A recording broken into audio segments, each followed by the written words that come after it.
Ekonin, galawang wifey and hubby na nga ba? Janine so proud ipinakilala ng boyfriend sa cast ng Quezon.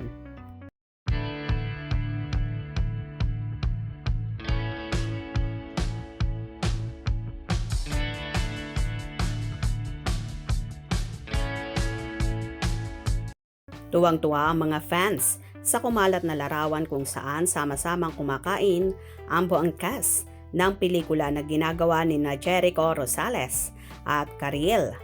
Ang Quezon, kung saan gaganap nga dito si Eco bilang President Manuel L. Quezon, habang si Karil naman ang gaganap na asawa nito bilang si Aurora Aragon Quezon.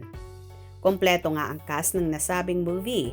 Ang ikinaloka lang ng lahat ay katabi ni Eco ang nobyang si Janine Gutierrez, na kung titingnan mo ay para bang kasama rin sa cast ng naturang pelikula.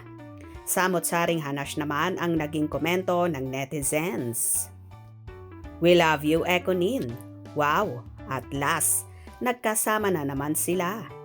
Jericho at Janine, parang kasama sa cast ng Quezon. Galawang husband and wife. Love it. We love Econin. Nice bonding, Econin. Wow, happy na ulit araw ko. Magkasama na ulit ang magbaba. Let's go, Econin. Thank you sa paayuda. Wow, magkasama ang lovebirds. Nice bonding. Sa wakas, magkasama ang magjowa. Miss you, Econin forever.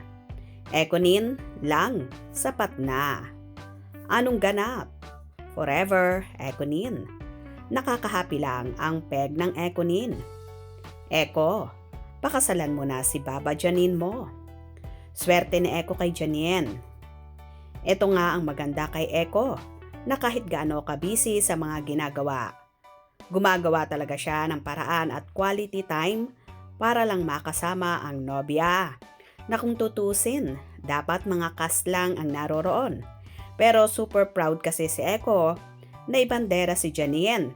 Kaya naman ipinakilala na rin niya sa buong cast ng Quezon ang kanyang nag-iisang true love na si Janine. For sure, na happy rin ang actress na ipinaglalandakan talaga ni Eco ang pagmamahal sa kanya. At so proud siyang ibandera kahit kanino pa man. Ano naman kaya ang magiging reaction dito ng co-actor na si Ian Glenn na isa sa cast ng Game of the Thrones, nagaganap din sa naturang pelikula. For sure, nabighani din siya sa kagandahan ng actress.